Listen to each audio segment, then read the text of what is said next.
All right. My God, what a great day outside. Nice, stinky, hot. Just the way summer should be. It's Blair and Barker for a Monday. Did you drive or take the train? Half and half. Huh? Same thing you did. I drove to one station and I took the train in. And then after the post-game show, I will take the train back to that station and drive home. Oh. Good luck with that. That's fine. It's above and beyond. I mean, got to be done. You're the Big Dalton series Var tonight. show of the Blair and Barker show. Oh. Above and beyond. I mean, it's got to be done. It's a big series tonight. It is huge. All kidding aside, I think I'm going to declare this. This is the biggest series. This is clearly the biggest series of the year so far. I think the 35 and 36. It's the Red Sox, and I don't care what anybody says. Beating the Red Sox is a big deal. Like Thursday, you were yelling and screaming at me of why I was forcing you to look at the standings, and now all of a sudden you're saying this is the biggest series of the year. Yeah, because you got it. Well, I mean, it's nice, and it'd be nice to get the 500 and over 500, considering you've pooched it like 6 times in a row. We talk about the first thing you got to do if you're the Blue Jays is get the 500. Well, here you go. And more to the point, it's against one of the teams in front of you. I mean, yes, the wild card race is wide open because of the fact there's so many god awful teams in baseball. Mostly in I think the National League's now up to 9 teams at 500 or worse or something like that. Mm-hmm. But yeah, I think this is, and plus I still think beating the Red Sox counts for something. I think it does. Anyway. Yeah, they're going to be a handful. I mean, they're 5th in hits, they're 5th in stolen bases. Did you see what they did last night to the Yankees? Yeah, My God. What, the 9 out of 10 stolen bases? Yeah, I mean, they're going to put pressure. They got a couple of guys who know how to steal and get good jumps, and Alex Cora is going to put a lot of pressure on the Blue Jays. I mean, the league knows the Jays ain't real good at doing that, like holding guys on and throwing. And, I mean, you got some noodles around that infield when it comes to throwing some people out with the strength of the arm, Jeff. That's why they throw into the runner a lot of the times, right? It's the old let it run into the runner, and you just sort of drop the glove on the guy sliding into the base. It's that kind of thing. So, yeah, I mean, it's going to – again, we said this till we're blue in the face. It's about scoring runs. The rotation is starting to do exactly what we thought they were going to do, and having Francis come back and all of a sudden his fastball showed up, which is a big deal for him. Yep. He's throwing the fastball that way. He'll have success and give the lineup a chance. So it's about scoring runs. We've got tickets to give away to see the Jays and Red Sox at the Rogers Center. Madison. Shipman will join us. Jonathan Papelbon, Jayson Stark as well ahead of tonight's game between the Jays and the Red Sox. First pitch is at 7:10. Nick Pivetta on the mound for the Boston Red Sox. Yusei Kikuchi for the Blue Jays. Tomorrow's matchup is Tanner Houck against Chris Bassett. Tanner Houck's been awfully good. Brian Bayo will start Wednesday against Kevin Gossman. So, let me ask you a question. I didn't even get a chance to say what happened on the weekend. Well, the big talk. Well, we'll get into that. The big talk of the Red Sox is how much they're spinning it, right? They're only throwing fastballs about 35% of the time, and they're spinning it first, right? Throwing a bunch of cutters, and it's almost that spin it first kind of mentality. But if you look at their pitchers, they're still throwing fastballs close to 50% of the time. Do you think the Jays offensively and mentally are good enough to go, okay, if he throws 2 pitches, one of them is going to be a fastball. Nobody else can hit the breaking balls that they're throwing. I mean, I don't know. Look what Logan Allen did in this series. I mean, in the previous series, what did he do? 52 fastballs out of 84 pitches. Yeah, 92 miles an hour. I mean, he's left-handed, can throw a fastball in. That's sort of the thing. I just wonder. I mean, again, it's the overthinking it and see ball, hit ball thing. Again, we've talked to John and I've talked to people around the team who they're giving the old college try about simplifying it and not overthinking it and all those kind of things. I just wonder. I mean, again, it's you like Pivetta. He throws almost 50% of the time the four-seamer. Yeah, I know it's got good spin and he's a tall guy who gets really good extension on the fastball, and it's 94. Let's quickly do a little roster update here for the Blue Jays. Of course, that Yimi Garcia exited yesterday's game with elbow soreness. Lefty Brandon, this is from Shai Davidi, lefty Brandon Isart has a locker in the Blue Jays clubhouse. Yariel Rodriguez is also here after rehab outing with AAA Buffalo yesterday ahead of possible activation later this week, which, would suggest probably no surprise that Yimi Garcia is going on the IL. We'll await to hear more from that, which is... That was never a good thing. No. Right? It's the Green, it's the Richards, it's the Jays. Pearsons of the world. The Jays lineup, again, no Bo Bichette in the lineup today, third day in a row with a sore right calf. Schneider, Jansen, Guerrero, Varsho in the cleanup spot. Turner, Springer, Kiner Falefa, Clement, and Kiermaier. The Jays, of course, coming off taking 2 of 3 from the Cleveland Guardians. No small feat, the 4th best team in the majors. And in the case of yesterday's game, 11 hits and 6 walks against a team that had allowed fewer runs, the Guardians, than only the Yankees and Orioles. That was a pretty decent weekend for the Blue Jays. Well, not yesterday. You know, the Guardians sort of helped out the Blue Jays by not putting Fry in the order, and Ramirez was on paternity leave. Jose Ramirez missed 2 there games you go. But paternity it's leave. not the Jays' fault. Again, and Varsho got the big hit, right? It's the count leverage. I talk about this all the time. You can get a pitcher into count leverage, bases loaded, you look fastball. You know, everybody's like, wow, he got on top of elevated fastball. Well, it's count leverage. It's, it's not overthinking. It's thinking, okay, bases are loaded.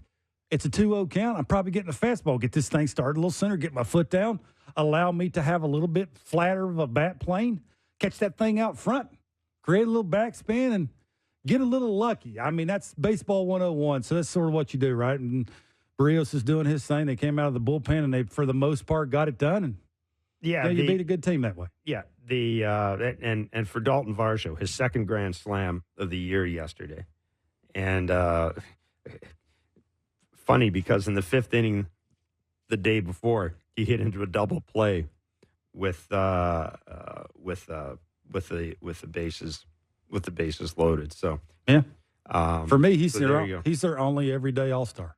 Well, now that you mention that, I should mention, by the way, Vladimir Guerrero Jr. is leading all the voting at first base. It's all-star. I mean, how dare I? Well, the fans want Vladdy. There you go. I mean, he's a good dude. He's easy to root for. He ain't an all-star for me. Yeah. I mean, Andrew Vaughn has more homers and more RBIs than Vladimir Guerrero Jr.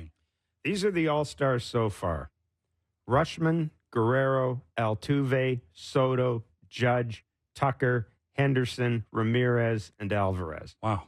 I mean, that's a heck of an all-star team, but I mean, Mountcastle, that's a pretty good one for the Orioles. I mean, there's Naylor. I mean, he just left here. Look at the numbers that he's got. I get it. I mean, it's a popularity contest. It's fine. Yeah. I mean, Vladdy, you can't go wrong. He's a nice dude. And everybody wants to run over and hug him. Those other guys will end up getting on the team anyhow, probably. I would think. I mean, I guess where it gets interesting is if Vladdy's voted on, does anybody else from this team go? I've told you my vote. Yeah, well, to me, Jose Barrios probably. Well, yeah, that's a coach's thing, right? That's not has anything to do with the fans. But the one guy is the guy that plays center, left, and a little bit of right occasionally. Yeah, unless the fans start stuffing the ballot box, I can't imagine Dalton Varsho would be elected. I mean, it would have to be. He's not real popular, right? He's a lunch pail guy. He's not a lot of fun to watch all the time. Yeah. Defensive run saved. Is that something that jumps off the page? I mean, if you live in Texas, you going to vote for him? No. Everybody's heard of Vladdy. Right. Yeah. So there you go. That is, we're all caught up to date. The Yimi Garcia news is huge. Huge. Jordan Romano's still out. I mean, it's like closer by Chad Green, I guess. I mean, they've been tooting that horn for a while. Everybody I talk to around that team is saying, the invisible back and the slider is feeding off the invincible. So I would think Trevor Richards might get a little run too. I mean, Nate Pearson, they were running him out there when, Nate Pearson now is a tougher take, which is when you throw that hard and you can tunnel some things and the slider is competitive and it's a harder take. I mean, it'll be a little easier for them to call his name out there. So there's going to have to be some guys that step up. And again, I get back to that thing about scoring runs. Can they score enough runs to actually give John and Pete Walker a chance to make the right move? Well, you're not the only one who feels that way. Kevin Gossman was asked about this in his post-game media availability on Friday after the Jays lost 3-1 to the Cleveland Guardians. This is what he said. I mean, I think it's, as much as you try to block it out, it's really hard to. I mean, the reality is, if we don't pitch well, we probably lose. And so, we got to be really good. That's not to say that we have lack of effort, but right now offensively we're struggling. And so, defensively as pitchers, we need to be better. We almost have to be perfect. And so, it's tough. It adds some pressure, but, we're in the big leagues. You have pressure every single day. Every game is pressure. And so, it doesn't add any more to it, but that's just the reality of the situation we're in. What's it mean? Kevin Gossman has a way of being honest without pissing people off, which is a real Yeah, trait. I think that was more about to the front office than that was the players that he's playing with. I think I'm sure he's basically said that for, I mean, he hasn't really came out loud and said that, but I mean, we've been in the room. We've had conversations with players who's saying the same thing, right? It's half the side is doing their job and the other half is consistently not. And I'm not sure the other half that's consistently not doing it, if that's their fault or not. Like it doesn't take a real smart person to take a step back and go, what if this team had a couple of guys who knew how to drive in runs consistently? And the two guys that they are counting on, that was the core, needs help. Like it's obvious. So that's, good for Kevin. Good that somebody else other than this show has said it. Yeah. There you go. Bing, bing, boom. Plainly. Yep. Plainly. And with no BS. Boom. Addison Barger. He's going to get some run, clearly. And based on what I've seen from George Springer, I'd like to see Addison Barger get more run, to be honest. What do you do with that, Jeff? You can't just say continue to run him out there, can you? I hit him 8th or 9th and tell him to play good defense. I mean, they hit him 5th the last couple of days. I hit him 8th or 9th and tell him to play good defense. Wow, that's all. Again, it's not. You got to pay the guy. So your two choices are one. Well, you're three. You can create an injury for him. DFA him. You're not. That's $66 million. I mean, that's just not. That's just dumb. Or basically keep moving him down in the order. At this point, I don't have a problem hitting him 8th or 9th. I'm not even certain George does right now. Just do that, play good defense, and be prepared to be pinch hit for. That's the way I look at it. And that's doesn't mean it has to stay that way. Maybe you get in a bit of a role. I don't know. But for now, that's what I do with George Springer, because I looked at that lineup yesterday. Everybody in that lineup other than George, it gives me a better chance than George Springer. Maybe Kirk is kind of all over the place. All over the place. Absolutely. But Barger, IKF, Clement, Varsho, Guerrero, Schneider, Horwitz, who's going to put the ball in play? Who's going to do something? I mean, that bases loaded at bat sort of sums up his entire season. Yeah, that was. I mean, that is me and you at bat. I mean, he may just be done. I mean, I don't know if I'm there yet, because when he does get a decent pitch to hit, he still somewhat hits the ball decently hard. It's just those at bats with traffic are awful. Like I don't know. I mean, I try and take pride sometimes in coming on this show and trying to be nice, because I do understand how hard it is. It ain't that hard. I mean, we used to talk about this dude being like, can't wait till he comes up to hit. And that wasn't too far away. Now it's like, thank God that Varsho hit a grand slam so George Springer didn't come up with the bases loaded.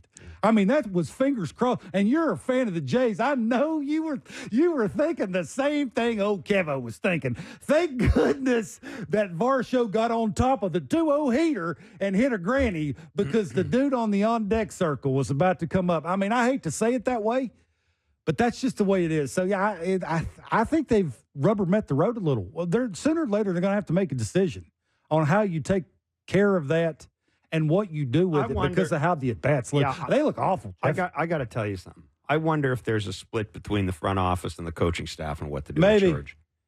I just wonder. Maybe. I'm not trying to start anything. It certainly wouldn't be the first time it's happened with this particular front office and staff, and it wouldn't be the first. I mean, it happens all the time in baseball. It happened under Gibby a lot. Yeah, you would think that Maybe way. not just you as would pronounced. think that way only because of how long they left him in the leadoff spot. Yes.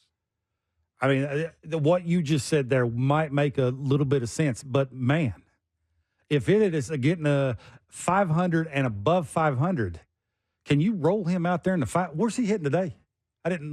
Is he playing? I'm just looking.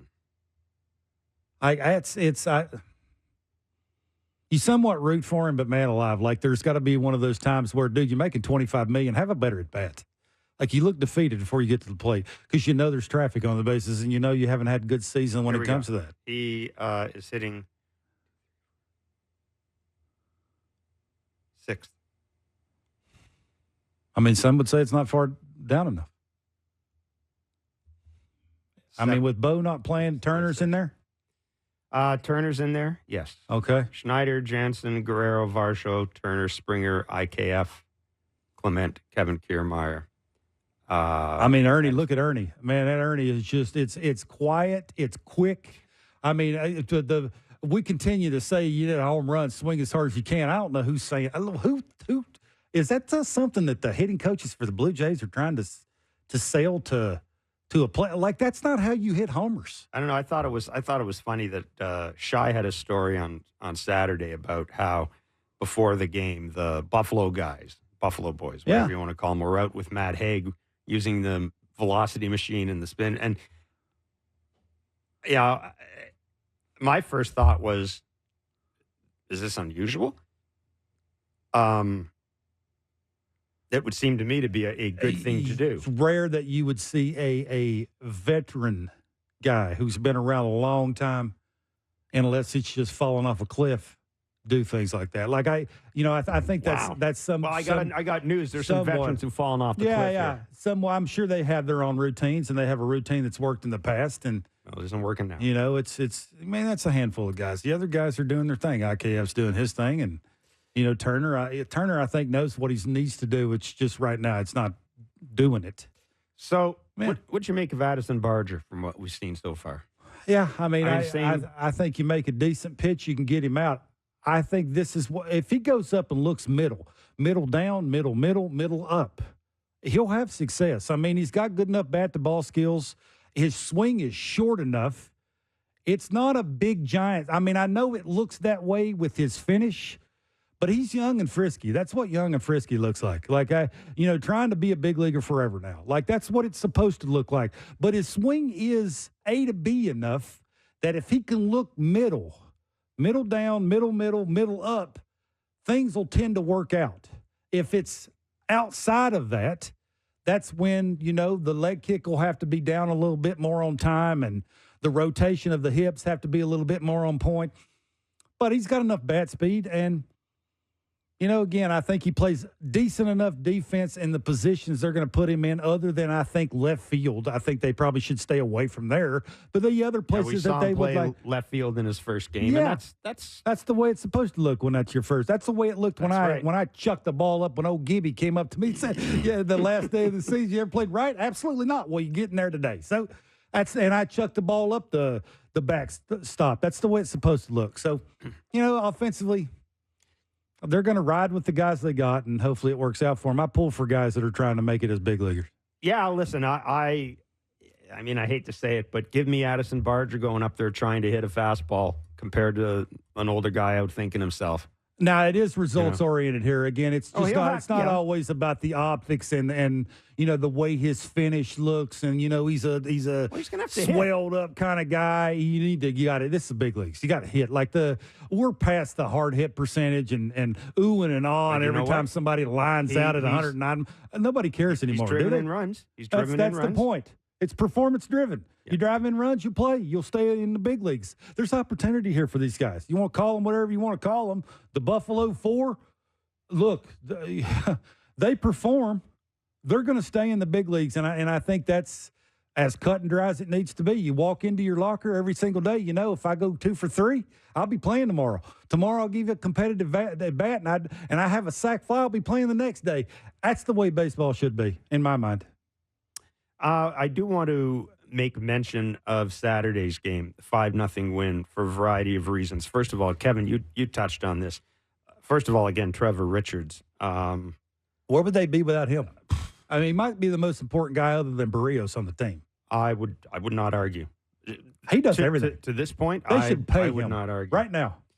And I know you roll your eyes because it's about the shoe. You're thinking about the shoe falling, but he keeps the change up down, Jeff. He can tell them it's coming. I was about to say I've stopped waiting for the inevitable explosion to come. I just have. He is crazy good, man. Yeah, he just figures it out. Yeah, he comes in. I got confidence in him. Yeah, that's all. He's predictable. Exactly. Yeah. And Bowden Francis, you mentioned this. If that's his fastball, I'm okay with that. Yeah, I like his fastball, but I'd like to see just a little bit more. I'd like to see him. He's a giant human. Be a bully out there. Like occasionally move a guy's feet. He's not. I don't think they're geared up now in 2024 to be able to know how to do that. But it would be okay, right, to go up and into a lefty and him sort of have to, turn away from that thing and fall over a little bit and have to adjust the batting gloves. Like, it's okay. Mm-hmm. It's a giant human, which would allow him to miss with the secondary stuff. But you like to step forward. I mean, it's a good team. That team, all those lefties, you got to be great arm side to the lefties. If you miss a little middle, they're going to bridge you the other way. Like, they are really good at hitting the ball the other way. Back spinning it, and that means all those righties that the Jays are throwing got to be real good away from the lefty. If you miss middle, bad things can happen. And tip the hat to the pitching staff. Like, they had a good game plan, the back door, the off-speed stuff down and away, the elevated stuff up and away. You see Barrios up and away with the two-seamer. It wasn't a sinker. It was a two-seamer. Like, the adjustments in game to a bunch of lefties that you have to make just to give the lineup a chance to have a big inning. Yep. I mean, it's almost second to none. You got to give them credit the way they go out there and just say, we know what we have to do. Kevin Gausman is speaking the truth. Now we have to go out there and execute it, and they're actually doing it the last, 4 or 5 turns through. So give them credit, man. They're as advertised. Yeah, they are very much the reason the Blue Jays are 35 and 36 no question. right now. And their defense. Their defense has really been good too. And still hanging in the snails. I mean, it's the snail's pace. This American League. It's asking for somebody to take it and run with it. By the way, Aaron Boone announcing that Garrett Cole will start Wednesday against the Orioles. Well, I mean, that's the series everybody's been waiting for, I think, too. We're going to be talking to Jayson Stark later on in the show. He did a column on the Orioles against the AL East that is very timely. And he'll join us in the second half of the hour. We've got tickets to give away to see the Jays and the Red Sox. We've got Madison Shipman joining us from the ballpark. Jonathan Papelbon, former MLB closer, NESN analyst, and foul territory contributor. He'll join us next. Now, I'll ask Jonathan, what the hell have they done with the Red Sox? The old, slow, stodgy Red Sox. What happened to him? 9 stolen bases. Can't play defense. You might as well force the other team to play defense. Jonathan Papelbon's next. It's Blair and Barker for Monday on Sportsnet 590 The Fan and Sportsnet. I mean, I probably shouldn't even say this because it may affect our ability to get guests on the show, but you probably know by now that Mookie Betts suffered a fractured hand this weekend. Mm-hmm. And that was like less than 48 hours after his GM was on our show. Yeah. Brandon Gomes. Mm-hmm. A couple of weeks ago. Yep. Alex Anthopoulos is on with us. Mm-hmm. Ronald Acuna Jr. tears his knee up. Is done for the year. So you're saying you're bad luck? I'm saying we should try to get Brian Cashman on this Friday.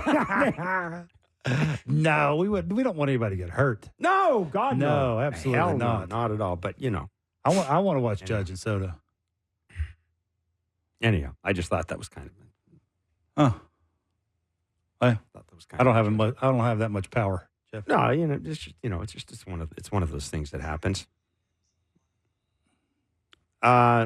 7:10 is the first pitch tonight on Sportsnet and Sportsnet 590 The Fan as the Jays take on, pardon me, the Boston Red Sox at the Rogers Center.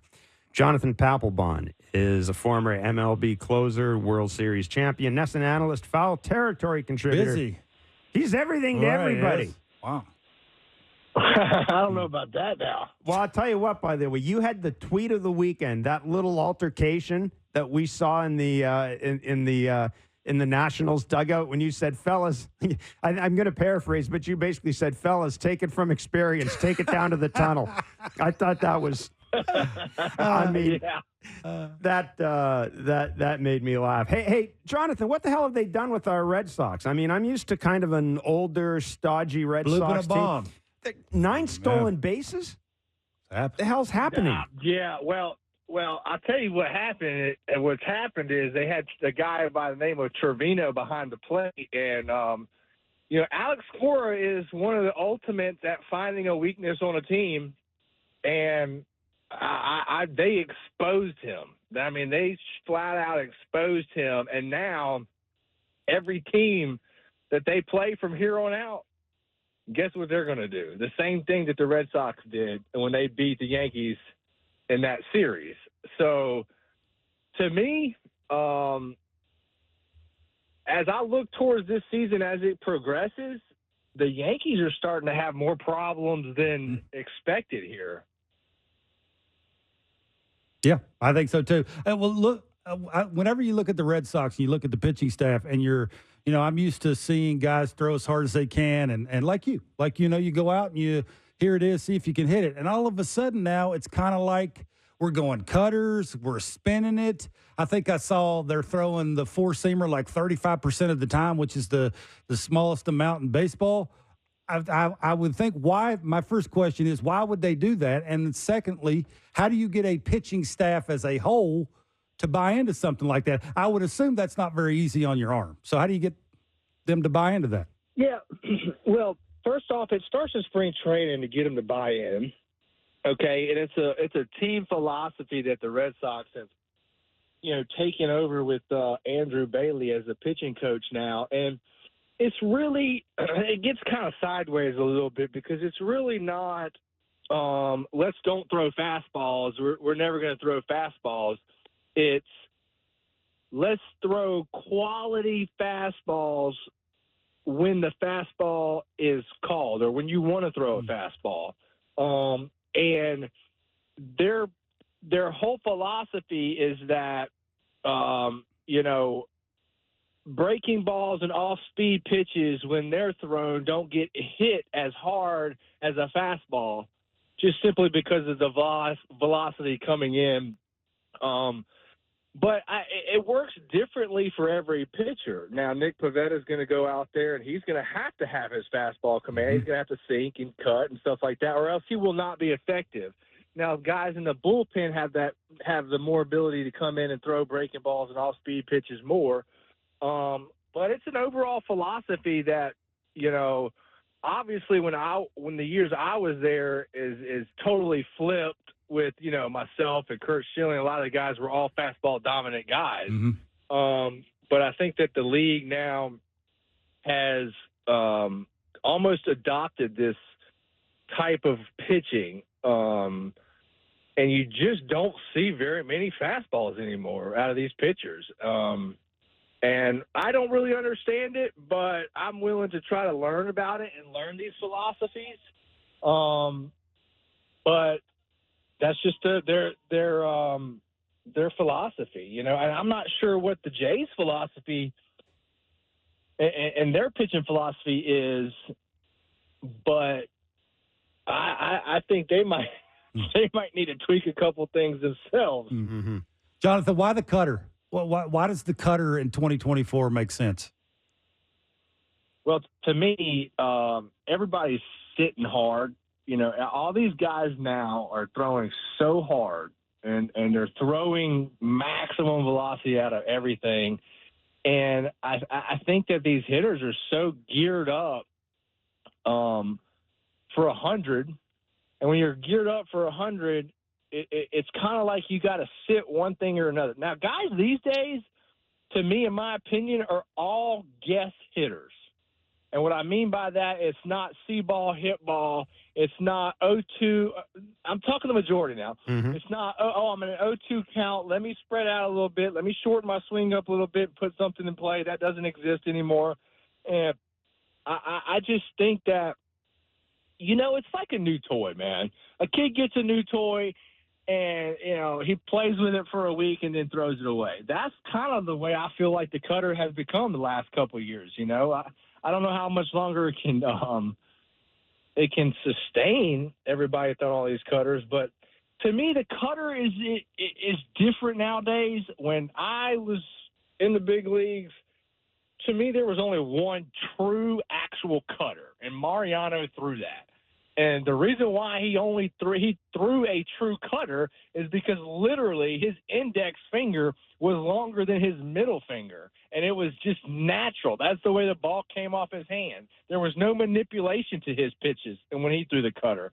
And his cutter literally went right to left, okay? There was no depth into his cutter. It was straight horizontal, and that I don't see anybody throwing the cutter that Mariano threw ever. And one of the things, we always hear and we used to talk about with the cutter is it's great, but if it isn't working, it's basically a BP. It's basically a BP heater now. And it would seem as if the Red Sox, obviously they do a good job throwing it, but it would seem as if they've really focused on it to the point where they're just not worried about that happening. No, and that's their philosophy. Their philosophy is they would rather throw a cutter or a breaking ball in a hitter situation and that hitter hit that ball out of the ballpark rather than a fastball. That's just their simple philosophy.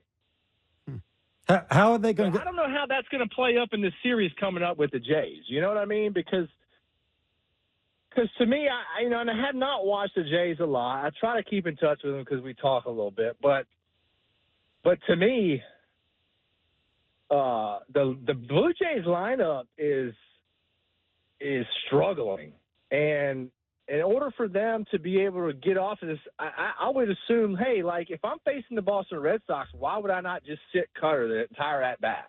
Mm-hmm. That's way too simple for these guys. Yeah. Obviously they're throwing it because it's hard to hit, right? That's the whole point. It looks like a four-seamer. It has the late little movement to it, and it just gets off the sweet spot enough. That's the sort of the whole point of it. I think it's more about location, right? If you don't like the ball in, don't swing at it. Like if you don't like the ball away, if you're a righty and, whoever the righty is on the mound wants to throw a cutter, you don't like the ball away, you take it. Like I think that's sort of what it's come down to instead of trying to cover the entire strike zone, which is sometimes when you're struggling, you do too much. Jonathan, you know that. You nailed it. Yeah, you were the same way as a pitcher as I was as a hitter. When I stunk, I tried too hard. Like I would grip it, I would chase things I normally didn't chase, and when you do, you look like you'd never either hit or pitched before. So I wonder, though, with the Red Sox, offensively, what are they? They don't score a ton of runs. They're like, what are they, 11th in baseball in runs scored? But they get a bunch of hits.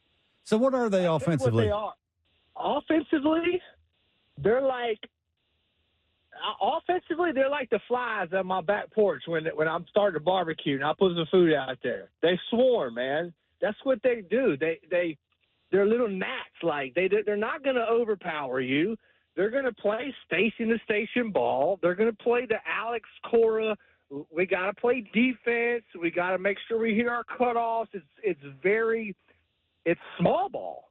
And the Red Sox, honestly, I cannot ever recall them playing small ball. No. But if you look at the whole picture of their team, that's the style of baseball they have to play in order to win games. They have to play that way against the Yankees this past series in order to win the series. And they're not afraid to say, hey, you know what? We don't care about home runs. We don't care. We're going to do whatever it takes to win a ball game. And, honestly and truthfully, I think the Jays should start adopting that style of play. And honestly. I think they're trying. I think it takes a little while to try and do something you're not used to doing, right? You think you're a thumper, and then all of a sudden the ball's not going where you want it to go, and then you look more of thinking shorten up and middle the other way. Jonathan, it's not the easiest thing to do, right? It's how you got to the big leagues doing it one way, and then when you get to the big leagues, it's very hard to adjust on the fly and be something that you didn't get to the big leagues being that way. So I'm with you. I think they're trying. I just think it takes a little while for them to figure it out. Yeah, you know as well as I do, big league's all about adjustments. And if you can't make adjustments on the fly, you just don't stay there. It's just that simple. And, like, for me, like Bichette, okay, what type of adjustment does he need to make? I mean, because to me, I mean, this guy's a pure hitter, but the numbers just aren't there like they've been. Yeah, I mean, we've been – that's kind of – that's basically the tone of every opening segment of this show is with, this whole team was built around publicly. I mean, the general manager said that, the core of this team is going to have to carry us. Two guys, first baseman and the shortstop. Exactly. And the first baseman's hitting singles, and the shortstop isn't hitting anything right now. But, that's kind of there's obviously some sort of issue with the approach the Jays have taken this, but it's been Jonathan, it's been from jump. It's been from jump with these guys. Yes, it's been from spring training on. Yeah, I agree with you, but like I'm gonna tell you right now, man, it may even be more stout than when I played. I don't know. Y'all had some good Blue Jay teams with the Halliday boys and Aaron Hill and all those boys at second base. And so I honestly think this year and the last few years, the AL East has been better than it ever has been. So if the Jays want to do something or the Red Sox want to do something to surpass the Orioles, who to me look like I don't know who's going to beat them. If they go out the deadline and they get another number one or somebody to hold down the back end of that bullpen. To me, they're favorites to win the World Series. I mean, they are a good ball club. And in order for the Red Sox to surpass the Yankees and the Jays, they've got to do things differently from this point forward for the rest of the season. And if they can't make these adjustments, they're just going to fall by the wayside one game at a time. Well, one thing they have done, it appears, is forgotten about Tanner Houck being a closer. And the reason I say that is I remember – Jonathan, a couple of years ago when the Red Sox were in town and one of Alex Cora's pre-game media availabilities, and they were talking about the closer's role and Tanner Houck might profile there. Now, obviously, they got Kenley Jansen. But, I'm looking at Tanner Houck right now, and if you look at his advanced metrics by any measure, he's tremendous. He's their ace right now, is he not? Top of the list. Yeah. He has to be. And, that's funny that you bring him up because I've been able to really have a good relationship with him. He's one of the guys that I talk to a lot on the team when I'm up there with Madison doing the games. And he has really, really matured. And when I say matured in a baseball sense, in knowing that what he does well and what he doesn't do well. And being able to differentiate the two of them in the middle of a game, and I mess with him because I tell him he needs to turn it into Houkamania, and get the fans going because I think they would love that. But he's more of an introvert type guy. But honestly, to me, he's a bona fide number one for us. And should make the All-Star team this year, and has been able to make those adjustments on the fly, like we talked about earlier. Jarren Duran, what do you think his future looks like? Whether or not he's going to stay in Boston or not, I don't know. No, I mean like a player. Like what would he turn into? Could he hit a few more homers? We know he's fast and he can steal bases. What would be the next step for him, and what do you think he could ultimately turn into? So obviously the next step for him is power. And, they say at the big league level, that's the last thing that comes, right? Your fielding, your your speed, your running, being able to hit for that, all those things kind of transfer a little bit quicker, but the power seems to be the last thing. To me, it's that. It's the power. It's to be able to say, you know what, man, it's 2-1 right now. I'm going to come out of my seat, and I'm going to launch this ball. But it's being able to know when to do that, and those are the things that come with power. So that to me, I look at as next step now. As far as what the Red Sox are going to do with him by the trade deadline, a lot of that depends on where they're at and what their plans are for the future of the team. So that's hard to speculate more, Speaking of the future of the team, look, the Red Sox, they seem to have a lot of good things going on right now. Do you think there's a chance that Alex Cora, that he comes back? Or, I think back to an interview he did in spring training, and he seemed to be having second thoughts and, maybe even talking about retiring or something like that. But when he looks at what he's got going here, why wouldn't you come back?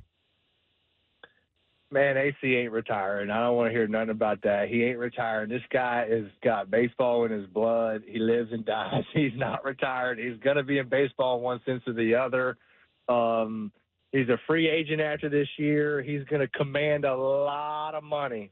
I'm just telling you, this guy, as far as being a free agent, will probably be the number one free agent coach out there. For me, I hope we bring him back.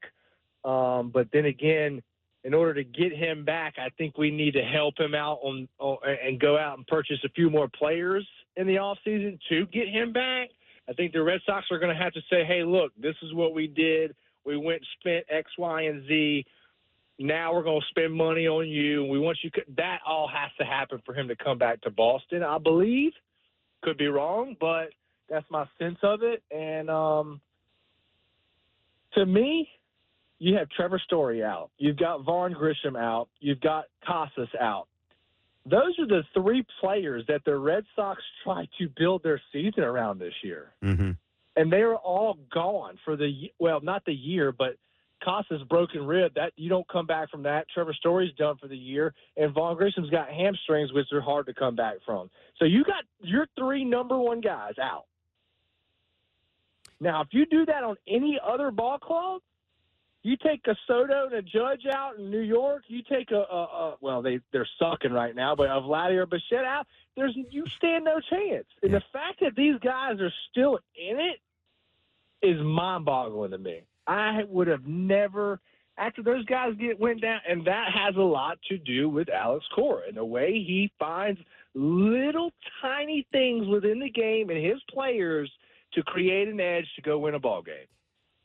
Last question for you, Jonathan, before he lets you run. The Jays look like they're going to be without Yimi Garcia. They're already without Jordan Romano, so those are their two. That's closer one and closer two down. We may see Chad Green get some run here, but I wanted to ask you this. What goes on in a bullpen as a group when you're in a position where it is a committee set up and guys' roles are going to change here. Somebody's going to have to step up if somebody else steps up, et cetera, et cetera. What's the key to keeping it together as a bullpen when that happens?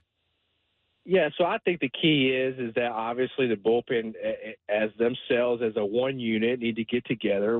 I've done this before. We get together as just a bullpen unit, nobody else, and we say, okay, we've got some men out. We've got guys to step up. We've got to be prepared to pitch in any situation now. Roles may be different, but let's accept this challenge. This is a challenge we have to accept, and it's next man up.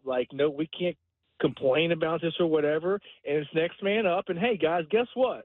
You're going to create opportunities for you when this happens. So go out and make the best of your opportunity. And it may not be with the Jays. It may be someone at the trade deadline. But go be your best and make your best opportunity. That's all you can do. Mm-hmm. Jonathan, really good of you to do this, man. Yeah. Thanks so much, as Great always. Stuff. Thanks, right, buddy. Guys. Yeah, y'all take care, man. Looking forward to it. See you, man. See you, man. That is Jonathan Papelbon, former MLB closer, World Series champion, NESN analyst, foul territory contributor. Ben Nicholson-Smith reporting an MRI revealed no structural damage for Yimi Garcia, which is good. Yeah. But he's dealing with an ulnar nerve issue. IL stint is possible. Jays working through that. Chad Green would close when Garcia unavailable. So that, initially at least, is really, really, really, really, really, really, really good news for the Blue Jays. It is, but he's going to be out, it sounds like, a little bit of time. So other guys are going to have to step up. And there's no guarantee he's going to be coming back and throwing 98, 99. Yeah. I mean, you noticed yesterday when the fastball's right down the middle at 95. Yep. That's not 98, 99, right? You can get away with the extra little tick in velocity. Yeah, they're going to miss him. Like that just, sort of puts the emphasis on some other guys to step up and, you sort of get moved up a little inning further when it comes to sometimes maybe now you'll see more of a Nate Pearson in those 8th and 9th innings and, some Zach Pop in there. And, they got enough arms, I think, down there at Yariel Rodriguez, and he gets back. I'm sure they'll somehow figure out a way to maneuver all that stuff in there. Yeah, again, it's when you heard Jonathan talking about the Red Sox, you can sort of say that about the Blue Jays. Like all the things offensively and have went on with the Blue Jays, and they're still somewhat in it. I know they're under 500, but man alive, I mean, you got to sometimes give them a little bit of credit to where, you still got a chance. And I think that's all you can ask, right, is if they can have that one little, 10-2 run or whatever it is, 7-3 or 8-2 or whatever it is, that they could sort of add a little separation and maybe get a little momentum. That would help. So I think you got to give them a little bit of credit anyway, right? Yeah. For at least where they're at. Well, absolutely. Yeah. But what Jonathan said is really is really true, and it's something that I talked about really early in the year. The American League East is it's top heavy. That's what it is. There's two behemoths and there's everybody else. Yeah. Well, and everybody else is fighting for the third wild card spot. Yeah, but everybody else includes a younger Red Sox team. Like the Jays are an older team. They are, yeah. They are an older team. Yeah. And I would just ask you right now. You look at the 5 teams in the AL East. Which lineup would you rather have? Well, I mean, that's obvious, right? I mean, I don't know what the Rays are just. It's one of those years. They were due to have one of those years. They were due to have one of those years. That's what it is. But they've also, I think, made some. They've made some missteps in terms of some of their personnel. Well, you can only have so much depth, right? I mean, they've been dipping into that depth for years. And sooner or later, it's going to catch up with you. And Mark Topkin wrote last week, and it is true. We do need to keep in mind how important Wander Franco was going to be to this team. Absolutely. That was. Forget about the off-field stuff. Well, no, he was on the field. He was going to be the guy. He was the guy they were. They were building around. Yeah, it's a big loss for them offensively and defensively, and sort of way they could fill in the blanks. And yeah. I mean, this is just me. I think the Jays are a piece or two away from making just sort of doing some things to the locker room. I think that's sort of where they're at now, right? Is you have a couple of guys walk into that locker room, just give everybody else a different feel. How do they do that? That's the question. Maybe they'll do it, fingers crossed. Let me just run through this quickly. The American League All-Star. Uh-oh. Jeez. Well, I mean, they're trying to tell you no. I guess they are. I guess I won't. I won't run through this quickly. I guess I'll just take a break. I'm just looking at the All-Star voting. Danny Jansen's 4th. Vladdy's leading first base. Davis Schneider is 6th at 2nd. IKF is 5th at 3rd. Bo Bichette is 5th in shortstop. And in the outfield, Kevin Kiermaier's 14th. Dalton Varsho's 12th. There you go. We'll take a break, and when we come back, Jayson Stark of The Athletic joins us. We've got tickets to see the Jays and Red Sox as well. Don't go anywhere. It's Blair and Barker on Sportsnet 590 The Fan and Sportsnet. All right, welcome back to Blair and Barker for June 17th. It is a Monday. The Jays and the Boston Red Sox are about to start a 3-game series at the Rogers Center. The weather is delightful. 7:10 is the first pitch. Nick Pivetta on the mound. Yes. For the Red Sox, Yusei Kikuchi. He says it's going to be good. For the Blue Jays. Throw hard. Keep the breaking stuff down. You'll be fine. Yep. Jays are looking to even their record at 36-36. And I'm trying to figure out, during the break, I was doing other stuff. I'm trying to figure out the last time they've been a 500. 15-15. Yeah, Just you're ask right. me. All right. Come over here. I'm loaded with information, Jeff. I know. Look at all the. Yeah, but it's like whenever I text you that I'm watching England and Serbia, you better respond. Well, I have no idea why. I watched the what was like the 8th minute. England scored that one goal, and then they didn't score anymore. It's like 1-0. Like it's like you can tell I was really bored. So I was watching that. I was going to say serious issue with that. Yeah, I was going to say for you to be watching soccer, that something must have gone wrong. Well, Rory for on the golf just totally choking that away. Well, come on, you know, you're better than that. I like that stuff because my wife likes. Golf. I like spending time with my wife. She likes the golf. She was rooting for Rory, and he spit the bit again. You know what they say about golf? Boy, he is good at that. You know what they say about golf, right? No. Yeah. Not every golfer is a white-collar criminal, but every white-collar criminal is a golfer. Yeah, I just what is wrong with that you? is one sport that they could play it in my bedroom, and I wouldn't watch it.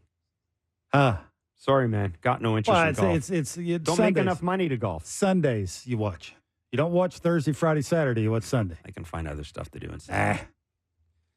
I was disappointed you didn't text me back though. Well, I didn't. I couldn't believe you were watching soccer. Let's bring in Jayson Stark of The Athletic joining us. Mr. Stark, how are you, sir? Jeff, I'm doing great. I'll watch golf. You do? Yeah, sure. Yeah, it was good. I just Sundays are good. Well, that's the best players showing up. I got myself in trouble yesterday. I drove my wife to the grocery store, and I was supposed to come in and help, but I had the tournament on my phone, and I kind of got sucked into it, and I never did come in to help, but she noticed. Yeah, the 16th hole was bad, boy. I will tell you, fell off the tracks. The only time I remember watching golf, and I did golf in high school, so I did golf at one point. The last time I remember watching golf, other than the fact that the Globe and Mail forced me to go out and cover the Canadian Open a couple of times, which is just stupid on their part. But was Tom Watson in the British Open. Yeah. That's the last time, the last sort of memorable Jason, I wonder if you can experience come I had. back from that. Like Rory's just keeps spitting a Come bit. back from like Tom Watson? No, I'm talking about having the lead, and I mean it's not the first time he's been through that. Like mentally, you think that would be impossible to overcome. Maybe it is. Next Maybe he'll never win a major again. Well, it's Kevin. Like Jeff, you can go grab a soda or something, but it's the most mental sport there is. Yeah, and he's obviously so aware of all the ghosts that haunt him. You know, I'm sure you saw this, but he had not missed a putt inside of 5 feet, not just this week, but in any tournament all season. And then he missed those two. Crazy. I know the greens are impossible in those tournaments. This is enough golf talk, please. Oh, this is beautiful. This is great, though. Like just the mental grind of the golf.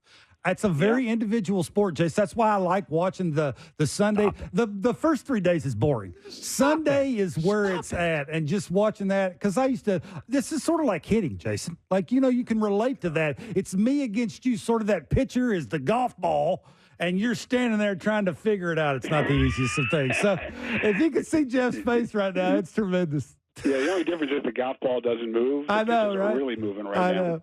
Yeah, I was going to say, when Rory hits a split-fingered pitch, get back to me. Oh, boy. Are you guys done? Can It's can I beautiful. talk some Way to go, baseball? Jason. Let's move on. Yeah, Hall of Famer right there. Can talk about anything. I know, but I mean, can we move on and talk about baseball? I guess. Go ahead. So last night was a Jayson Stark special, right? I'm watching the game, and when the Red Sox get up to 4 steals, I'm thinking, oh, boy, Jayson Stark's palms are getting itchy here. He's thinking, okay, I got to do a deep dive into this. Like we just had Jonathan Papelbon on, and he was basically saying, well, this is kind of the more Red the Sox. Yankees than the Red Sox, though. I think he was. Yeah, thinking. he was saying Trevino didn't help. Yeah. But his point was, hey, this is kind of what the Red Sox are now. They're going to run a lot. They're almost like a small ball team. So just, I mean, how rare was what we saw last night? This seems to you like the kind of thing I'd be interested in, does it? Yeah, just a bit. Yeah. Unless you were too busy watching Rory and basking in the afterglow of who won it? Bryce DeChambeau? Yeah.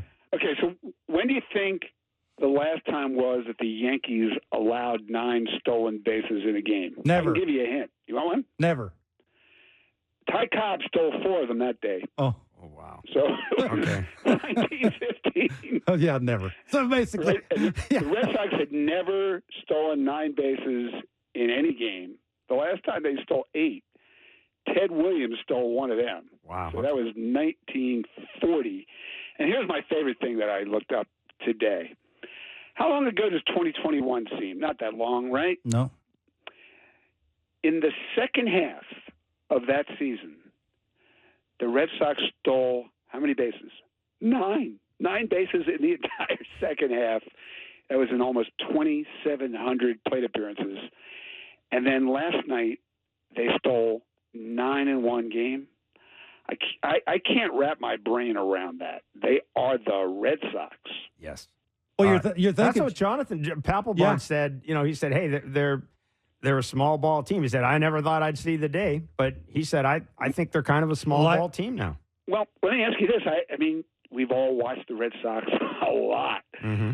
I can't remember any Red Sox team in my memory that had 3 burners like Rafaela, No. Duran, and Hamilton hitting back to back to back. Can you guys? No, I mean, I was thinking about that sort of the World Series team that was unforeseen, you know, when they had Steve Pearce and all, but that's not Yeah. that way. team. They were no, thumpers. they didn't do it that way. Yeah. No, I can't think of it. Yeah, I mean, they might have a Jacoby Ellsbury or a Shane Victorino or somebody they can run, but 3 guys who can run like that. I mean, they've only stolen 100 bases 10 times in the live ball era. They're going to by far break all their live ball era stolen base records. If you're slow to the plate or the catcher can't throw, they're going to punish you, and it's a combination of the speed that those 3 guys bring, the energy that they play with, and the mindset of the manager is this is modern baseball with these new rules. We are going to use them. And why not? Jason, I wonder if the Yankees are worried about that. You know, you face the Twinkies in the playoffs, you face the Guardians, and you can't control the running game. I mean, I don't think either one of those teams could beat the Yankees, say, in Yankee Stadium in a playoff series.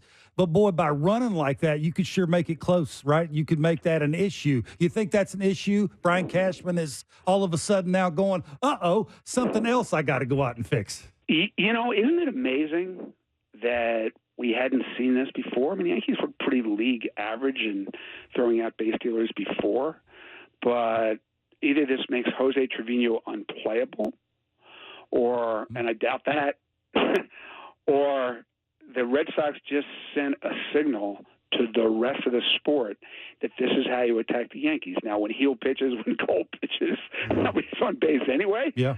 But you're certainly – this is certainly an inflection point.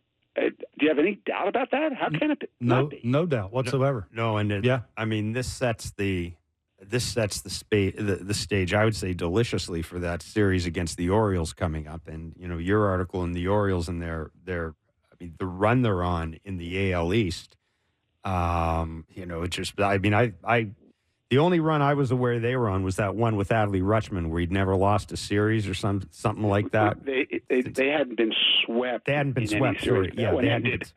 They hadn't been swept in a series, but I mean, they dominate this division in terms of series wins, and I'm looking forward to this series coming up against the Yankees. Yeah, me too. Okay, so this is what I wrote in The Athletic.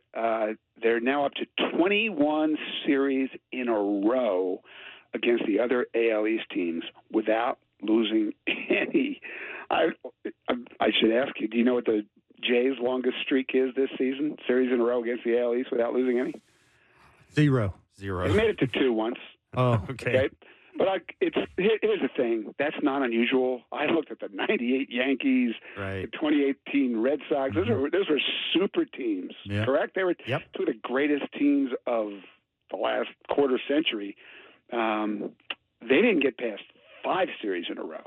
The Orioles are at 21, and as you mentioned, they're heading into New York tomorrow night. That series is going to be epic.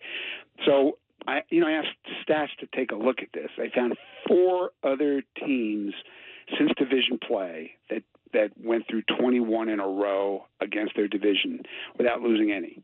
None of them made it to 22. But, I mean, they're pretty memorable teams. There were two big red machine teams. There was the Braves of the late 90s, early 2000s. There was a Yount Molitor Brewers team sneaked in there. But the difference is this.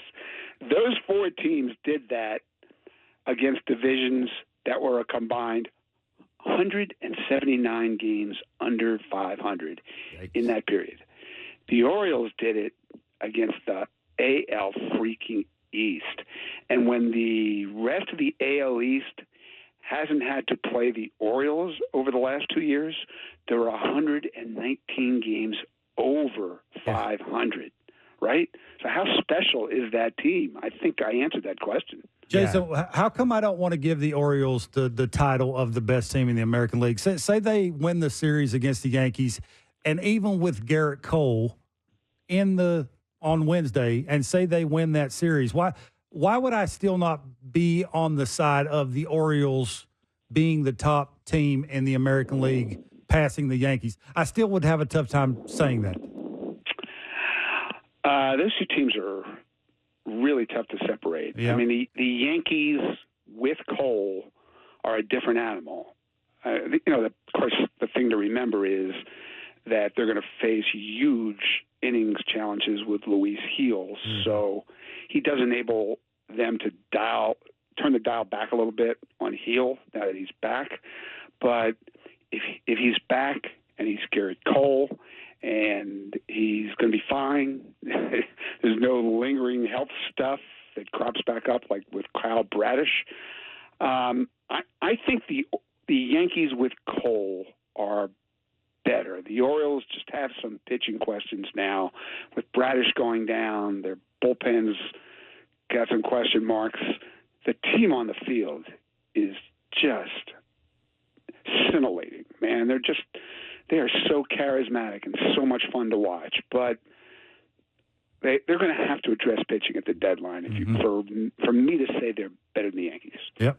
Yeah. No, I'm with you guys. I think I look at that lineup, I watch them play, and that's my only concern, if they can add some pitching. And certainly, I mean, Jayson, I understand teams value prospects, et cetera, but my goodness, if ever there was an organization that was sort of well-placed to make a move to add some pitching, it's them. I mean, it really is. Sure, the model for them is just what they did in the Corbin Burns deal. Exactly. They have, they have good players backed up with nowhere to play. And those are the guys they will trade. They would be other teams' top 5 prospects or top 10 prospects, but they can't. The Orioles are the 17th, 19th, and 23rd prospects. Yeah. So they have all the working capital they need to go get anything. I'm sure they'll be judicious because this is the beginning of what could be a really long run. They're like where the Astros were in 2015, but they'll do some shopping at the deadline because they need to. And when we look at where they are on July 31st, I think we'll have a better feel for who's going to win the East. Speaking of shopping, whenever Mookie Betts is healthy and playing second base, who is the shortstop for the Dodgers? Well, right now it's probably going to be Miguel Rojas. I doubt they'll put Chris Taylor there a whole lot, but this is just temporary. I think they had concluded anyway, Kevin, that they were going to need to address that and get Mookie back to second base and not play short long term, right? So Mookie's going to be down a while. And it frees them from having to worry about how it would play if they go out and trade for a shortstop. Yep. Now it's the sensible thing to do. There's so many talented shortstops in the sport. They'll get a good one. I'm sure of that. And then Mookie can slide into second, and they'll be even better. That's where he's best and where he's happiest. Yeah, I think that's it's funny. We had Brandon Gomes on Friday, and we were talking about Kevin Wow. tried to get him to bite tried. him. Tried to get him to bite him, Bo Bichette, but he wouldn't. He wouldn't. But yeah, when you look at looking at Mookie Betts, I mean, first of all, he's a Gold Glover in right field. But I mean, just analytically, even he's among the bottom 5 or 6 shortstops. He had 9 errors. I mean, that's behind Ellie De La Cruz and O'Neill Cruz. But the Dodgers aren't. They're in a different situation, I would argue, than Cincinnati or Pittsburgh right now. And yeah, you think? yeah, and that's. I just don't know. I don't know where they go. So I mean, they'll have options, but man, I don't know where. I just don't know where they'd go. I mean, if you start, I don't know how many people are aware of this, but this is the year of the shortstop. Mm-hmm. Shortstop is basically the most productive position on the field now, aside from DH. And when you start listing the shortstops, ranking the shortstops, looking at the tools of the guys who play shortstop right now in 2024, I don't remember anything like this. So right now there's almost no sellers. That's going to change. Okay, so they'll find somebody. I wouldn't worry about the Dodgers. And this, this is kind of the way they strategically decided a couple of years ago to build their team. They're making the playoffs. Mm-hmm. They don't have to win 106 games now. Nope. Like, that hasn't gotten them anywhere. So losing Mookie, losing Yamamoto, I mean, they're big blows, but they're 8 games ahead in the division. Right. If you put them in the wild card race, they'd have an 8-game lead in the wild card race too. I don't know who's going to catch them in the division, but even if somebody does, are they going to be so bad that they miss the playoffs? No, right? So at some point, Mookie's back, Yamamoto's back, Kershaw's back, Dustin May's probably back. If all those guys are back, if everybody's healthy in October, this isn't a problem because they made a conscious decision 2 off seasons ago to build for October, not for April to September. They know they're good enough to get through the marathon. They're worried about what happens when they get to October, and this doesn't set them up any worse. It actually makes it easier for them to justify going out and getting a shortstop as soon as one comes to the market. Jason, I want to ask you about the Phillies, but it's useless. I mean, they're 8 games up. They're 5-5 in their last 10. I mean, they're they are what they are. Like, their season starts in October. They're sort of like the Dodgers. But I do want to ask about the Braves. I mean, I want to ask you if the Braves are in trouble, but I more want to ask, do you think that Alex is going to do a ton? I know the 4 outfielders, and you have enough of them. Sooner or later, one of them's going to catch fire and be the MVP of the World Series, and you're going to look like a genius. I just don't. Do you think he's going to do that much? I mean, it just seems like a lot. There seems like a lot to fix on this year's Braves team. Yeah, they definitely have more to fix, and they have less to trade for it. But Alex is a magician. Would you put anything past it? No. He set an impossible standard for himself in 2021. But the fact that they did that in 2021 feels to me like it's lurking over this whole season in many different ways. Everybody in that clubhouse knows they lost Ronald Acuna that year. They lost their whole outfield. Alex went out and got a whole new outfield, and they won the World Series. So how much are they sweating this? Alex will do what he does. I have no idea what that'll wind up being. Neither does he. But he's just relentless and creative, and he'll figure that out. The one thing that's odd that they're struggling with, I talked to Brian Snitker about this last week, is like they can't figure out why the same group of hitters, minus Acuna, that was the greatest lineup in the history of the game, isn't putting up the slugging numbers this year that it put up last year. I mean, this could be a sport-wide phenomenon. They're not the only team in this boat. The team that won the World Series, Bruce Bochy told me the same thing the other day. But it's just an odd situation that they've got to assess because they need more offense than they've been getting, especially with Acuna out. We spend a lot of time talking about the different free agents in the game, but I'm wondering, we'll see Alex Cora and the Red Sox in town tonight. You look at what the Red Sox have done. You look at where they are. I mean, they're missing 3 key players.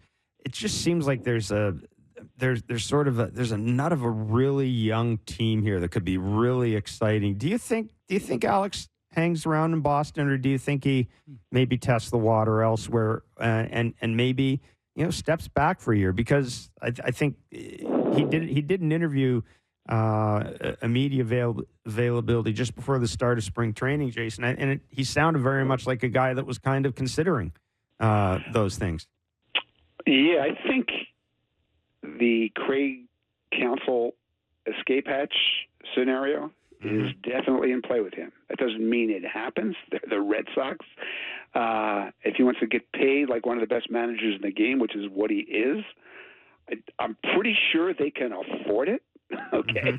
But I guess the question is, how much discontent does he have about ownership? Yeah. That ownership group has worn out a few managers along the way.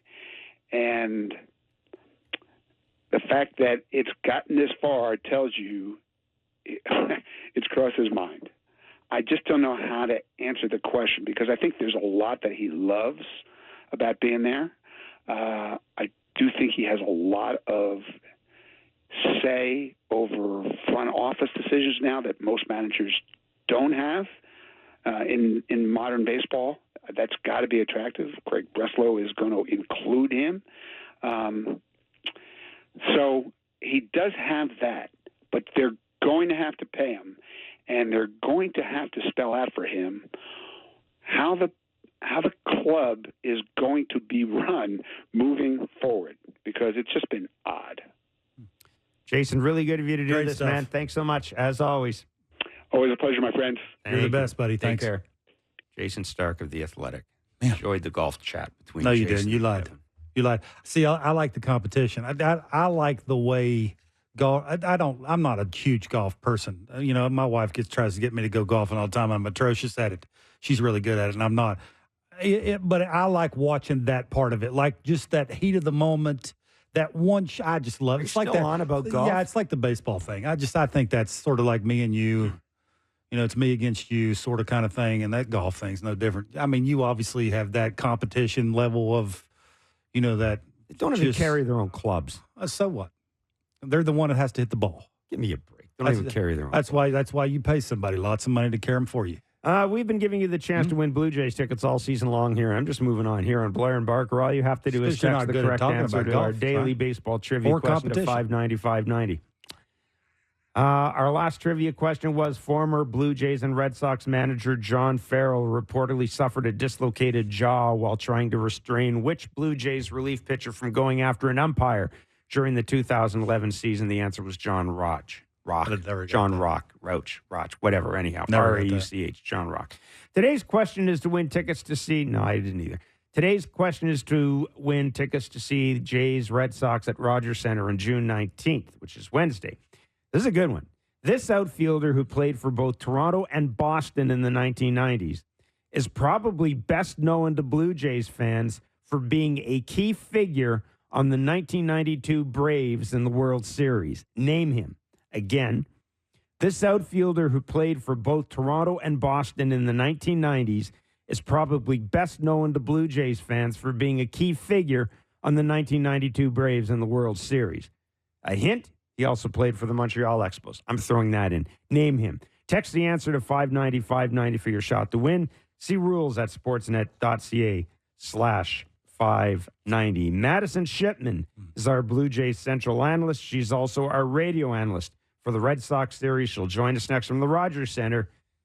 It's Blair and Barker on Sportsnet 590 The Fan and Sportsnet. All right, welcome back to Blair and Barker on Sportsnet 590 The Fan.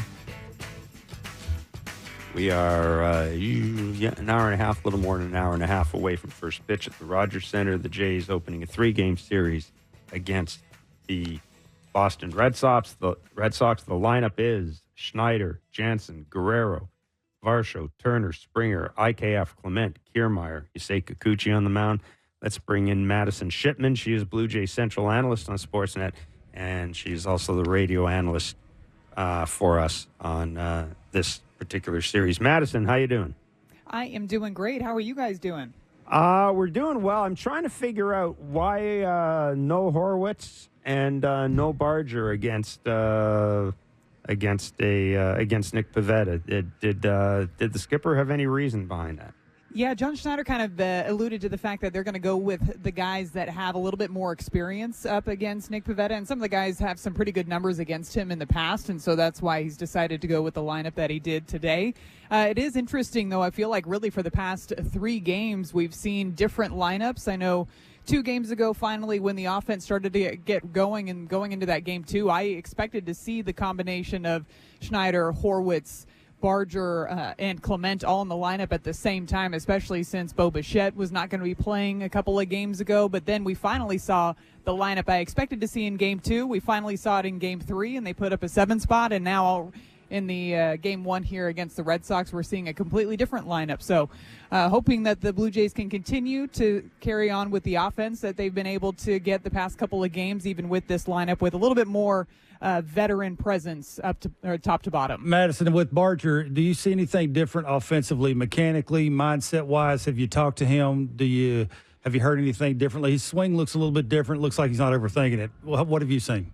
Yeah, going back to his first stint up here in the big leagues, I actually thought he had some pretty good at-bats. Now, he did have some strikeouts here and there, but I thought he was making some pretty good contact and just kind of got a little bit snake-bitten up at the plate, had a couple of deep fly balls that were all the way out to the warning track, had a line drive straight back off the pitcher that they were still able to make a play over at first base. So I did think he had shown some glimpses of some good at-bats, but then almost it looked like the over-try came in where he was either too selective up at the plate and a couple of strikeouts looking, or he was chasing outside of the zone. And I feel like now you've seen him look a lot more comfortable in his at-bats, and it's shown in, 1, the results, but also 2, the quality of the at-bats. And ultimately that's what the Blue Jays are looking for, to get more consistent quality at-bats top to bottom. So when you have somebody coming up from AAA immediately able to make an impact on the lineup, that's all you can ask for. How do you think they fix Springer? Hit me with the loaded questions Absolutely. early. I love it. I have to. I love it. Because I don't have the answers. Maybe you do.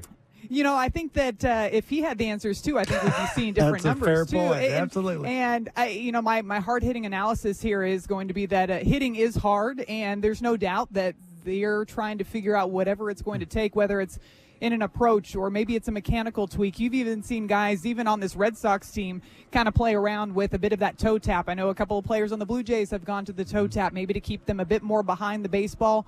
Whatever it might be, trying to fine-tune and just tinker with a few different things here and there. I do think that the over-try does seem to come into play when it comes with George Springer, but when you look at him historically, he does like to take big hacks. He'll go up there and hack first pitch, going for the fences. It's hard to rein that back, but there is a part of me that thinks maybe you do go for a little bit more of that contact swing to get him back on track. Then you can go for the power swings. That's a great answer. Yeah, Madison, we saw the Red Sox steal 9 of 10 bases against the Yankees yesterday. We know that throwing out base runners is not the strongest point of what is a really good defensive team in the Blue Jays. Any talk from John Schneider before the game about controlling the running game, or about at least, look, I'm sure their guys are aware of it. I just don't know how much this team can do, though, when it comes to controlling that. Yeah, the word that he used is just be aware of it, and that's exactly what you just said. It's just being aware of the presence and the fact that they can steal, and they absolutely will steal at will. David Hamilton had 4 stolen bases just on his own in last night's game against the Yankees. So I do think that, of course, Danny Jansen's going to play a part in that. He doesn't have the best pop time among catchers in the major leagues, but if he's aware of it and can kind of keep them close to the bases, I think that's ultimately going to be all the Blue Jays can do. And, one thing is to not let them get on base in the first place, and that'll prevent the stolen bases as well. Yeah, and I know one thing, because I know a lot of people are talking about this, but one thing we have seen the Blue Jays do, we have seen them use the back pick a lot. We have seen them at second base.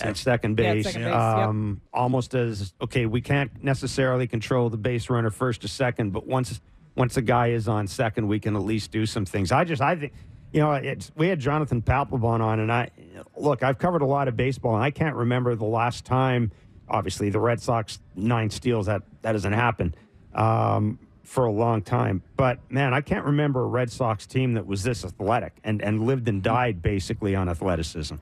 And it's a team, too, that's almost had to reinvent themselves a couple of different times. I don't know if I've ever seen a team with as many injuries as they've had from the start of the season, whether it's just players going on and off of the IL or even players that are down for the entire season. It just seems like they're constantly having to revamp their order, bring in new guys up from AAA. Even another one, Romy Gonzalez is getting the start today, and he hasn't played since the end of May. So he's another one that's kind of been in and out of the lineup for them. But they've managed to bring guys in that have performed at an elite level for them. Even if maybe they didn't do it the first time, somebody else gets hurt, they come back up and they end up performing. Valdez is one of those players that comes to mind. He ended up making the opening day roster because Grissom was hurt. He didn't get off to a great start. Grissom got back into the lineup, so he got sent back down to AAA, and then Grissom was hurt again.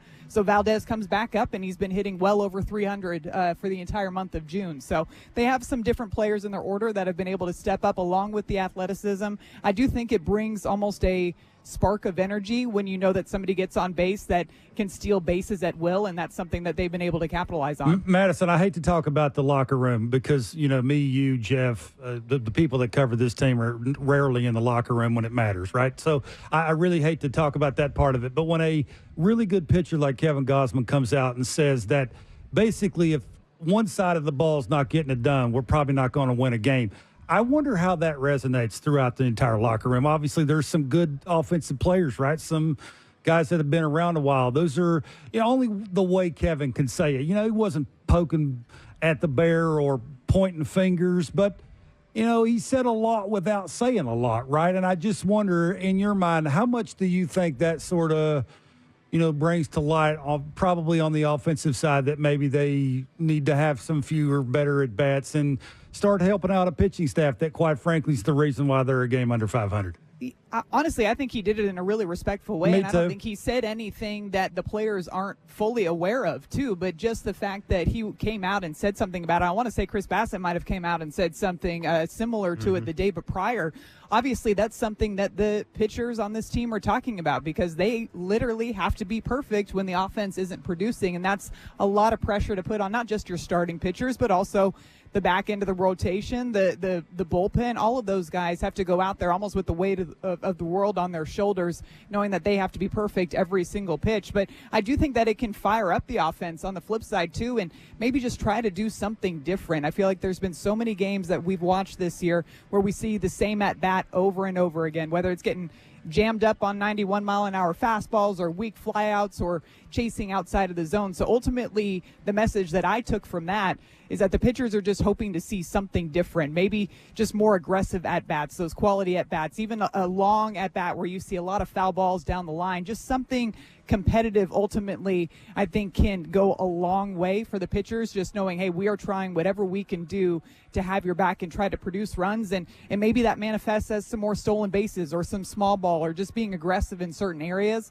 But I do think that it was done in a way to where it wasn't pointing fingers, but it was absolutely the truth and the reality of this team. Yeah, I love that he said it. I mean, every once in a while you got to be the leader, out loud, and it's about time, right? I mean, I think that's the whole gist of that. I wonder, I would think Chad Green is the next guy up in the ninth inning. Madison, I wonder what their level of confidence is in handing him the ball no matter where they're at in the order.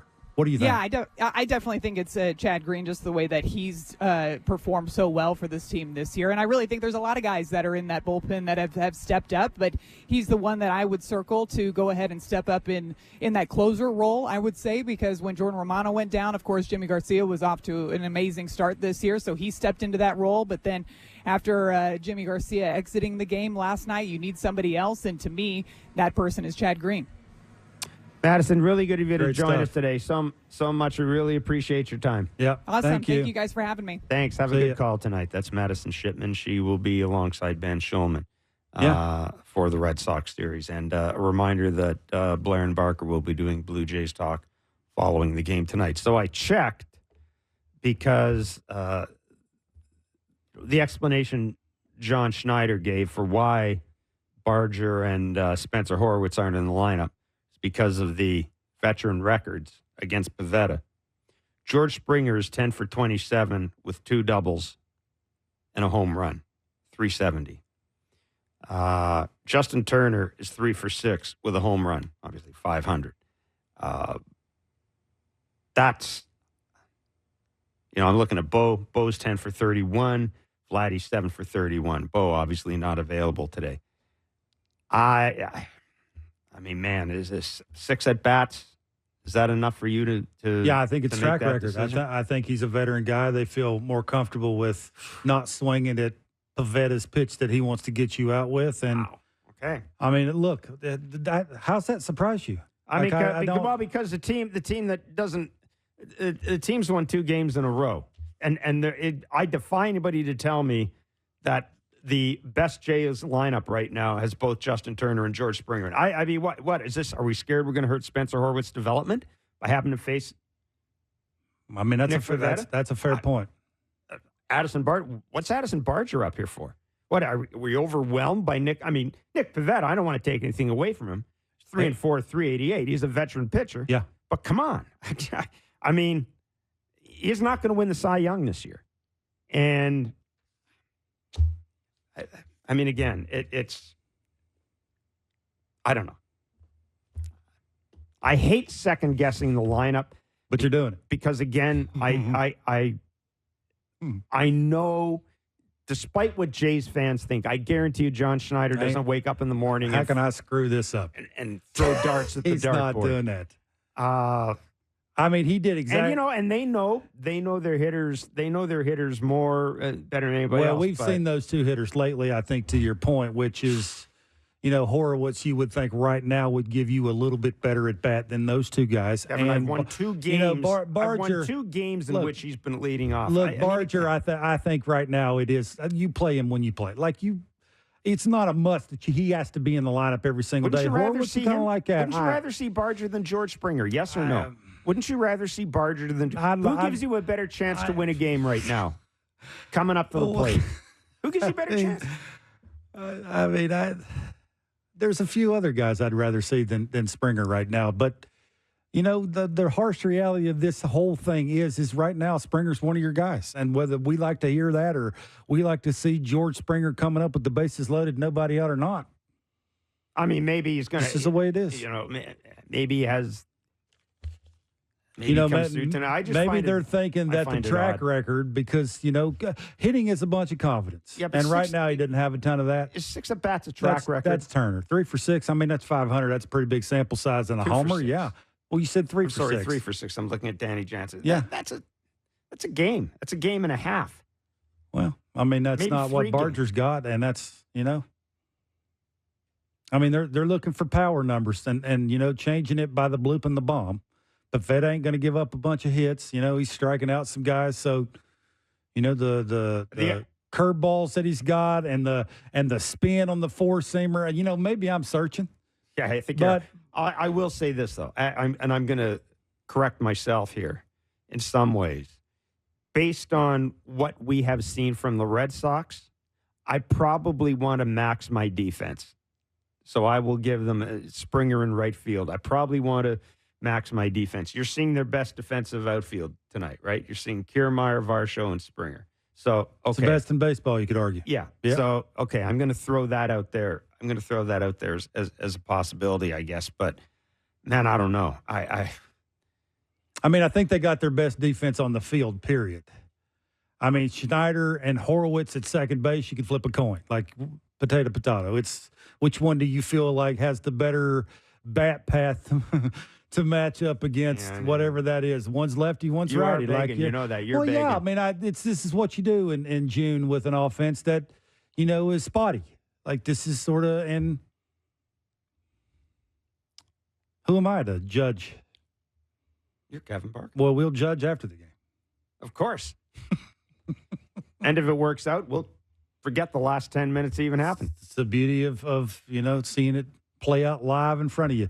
Look, the beauty of this show is, we try and say it the way we think we should be saying it, and we give credit where credit is due. I'm the first guy to raise my hand and say, he did this, he did that. That was the way it was supposed to be done. Baseball is hard. Yeah. Just, you like people to not make it harder than it is. Baseball doesn't work that way a lot of the times. I mean, you're right. You're right. Josh Donaldson's the only guy that can say it's not the try league, it's the get it done league. How do you ask a guy not to try? Madison was right. The trying thing is a thing in baseball. I went through it. The harder you try, the worse it gets. Like it just, for whatever reason, and it's human nature. It's human nature. Yeah, you grip the bat tighter. You think you take Big Daddy hacks. You don't. Big Daddy hacks in baseball don't work.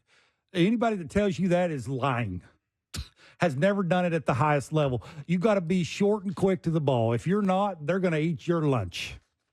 Let me ask you this: the Red Sox have success with this shift in pitching philosophy. Hey, let's say they go to the postseason. That's a reach, but let's say they go to the postseason. They got a chance. Yeah, you're right. I shouldn't say. What do they do at the break? Is the question. Are they buyers or sellers? We heard Jayson Stark talk about this. I just don't know with this ownership group. That's the issue right now. I don't. I have no idea. I mean, if it's me, I look at that team. I'm buying, but they may, and they may be the only team in the division that can sit there and say, okay, we're better than we thought we'd be. But realistically, our best kick at this may be next year. Give us an off season, plus Trevor Story's back. Vaughn Grissom's back. Why not give the youth a little bit of, hey, you guys got our back. Look, you brought a veteran guy who can hit a good pitcher when it matters. I don't want to. If I'm the Red Sox, I'm looking ahead to having to contend with the Orioles for the next decade and the Yankees. I'm not saying they're contending for a title, but they're, you squeak anything can happen. No, but you don't. If you don't think this is the Alex Anthopoulos thing. If you don't think you can contend for a title this year, I'm talking about. Yeah, and I don't think they can. Why would you go? Well, you don't tell them that. Why would you gamble? You gain a little confidence. You gain momentum going into next year. It's sort of like the Blue Jays. Like you're not only fighting for this year, but you're trying to gain momentum going into next year. You do not want absolutely the Red Sox. The Red Sox don't have a good enough farm system that you can give away something that's going to help you this year, and they don't have a good enough everyday lineup. The Jays, I mean. They don't have a good enough everyday lineup. Who are you going to trade? Who are the Red Sox going to trade that isn't young that's going to get you something? I mean, Duran, I like Duran. So do they. Speed kills. Again, what I'm saying. Like, so do they. I mean, you figure it out. Like, you get creative. Like, there's nothing wrong with being creative occasionally. I mean, it's not always about no-brainers. I think the Red Sox are the one team in this division that I would say just hold serve. Hold serve. I mean, they've been holding serve for a couple of years now, and it's not. It's the Red Sox. They've won World Series. They've won more World Series recently than the Yankees. When that going to stop? We ain't going to be able to stop saying that. Oh, we won 3 World Series in the last however many years. Well, when are you going to stop saying that? No, I think they're absolutely in a position where, again, I would just hold serve. I'm not going to beat the Orioles this year. And, well, nobody is. Not too many teams. Yeah, but the point is, I'm not going to give up anything to put myself in a position where I might win. I'm going to wait until the off season. You don't give up the meat of what's going to carry you into next year. Well, then what are you going to give up? I don't know. I haven't done enough digging into the Red Sox, but again, it gets back to that Blue Jays saying sometimes nothing is not an option. I think in this case, but again. The difference is they've won World Series. They're not the Blue Jays. Okay. The Blue Jays have won jack squat in the last, let's face it, in the last 10 years. Other than going to the ALCS, they've won jack squat. I don't know why it's me that's having to be very positive on this show I'm not positive. I'm just saying if I'm the Red Sox, I'm willing to be patient. I can be patient. I've got a good young team. Nobody's leaving as a free. None of my guys are leaving as free agents in the next 2 years. The guys I depended on, the young guys have been hurt this year. They're coming back next year. I got my slugger lined up, signed to a multi-year contract. I don't have to do anything. I can wait till the off season and then build towards that. They're the only. I mean, Tampa Bay. You know what Tampa Bay is going to do? Sounds like losing to me. Well, it does. Take a look. It does. Sounds like losing. I know they're to what, 2 games above. I get it, but it says. I mean, this is American League East. It's the American League East. Again, I'm not saying. Yada, I'm not saying that give up everything that you got. That the Red Sox fans can't wait in 2025 to come and watch. But I mean, doing nothing. I mean, the pitchers, you know what, too? They're obviously the philosophy that they're selling to that staff, they bought in. Add a little something to it. You bought in, it's working. Now we're going to go out and sort of try and solidify, play a little better defense. Going to have to bring in somebody else. I mean, they do play defense like the Red Sox do. It's like, yeah, like we charge ahead, Jeff. Like Rory. Jeez. I don't like that holding pat thing. That's a lot of the times that is the way losing looks. You don't like it because that's what this team does. That's why you don't like it. You need to move beyond that. You need to look at it strategically. Red Sox aren't going to win the division this year. They're not going to win a playoff round half this the year. Teams that are in for the third wild card spot aren't going to do anything. Yeah, but you think all those teams are not going to do anything? Yeah, no, they're not. No, they're going to do something because they're in it. Again, they're not like the Blue Jays. The Blue Jays have their 2 best players leaving in 18 months. Red Sox don't. Well, even better reason. Red Sox don't. Okay. I mean, they don't. The Yankees, they got Juan Soto leaving at the end of the year, maybe. Man, if you're the Red Sox, maybe you save your money and make a play for Juan Soto. Maybe. So, I mean, I couldn't disagree more, but this is the beauty of baseball. This is the beauty of the 3 wild card spots. Yeah, it is. It just adds tension. And because I am straight Heisman in you because I don't believe a word you're saying. To your point. Because I believe in you.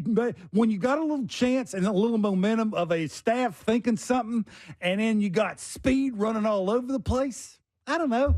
Maybe add a little mix to it, shake it up a little. Dude runs into one, and now speed never slumps.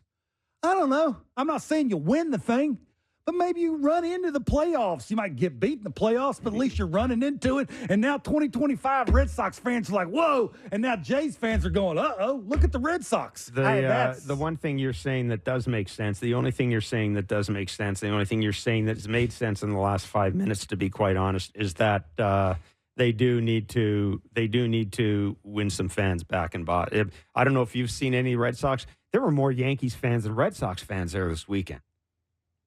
That's normal. Yankees fans are not at Fenway. It isn't. Fenway's usually rocking.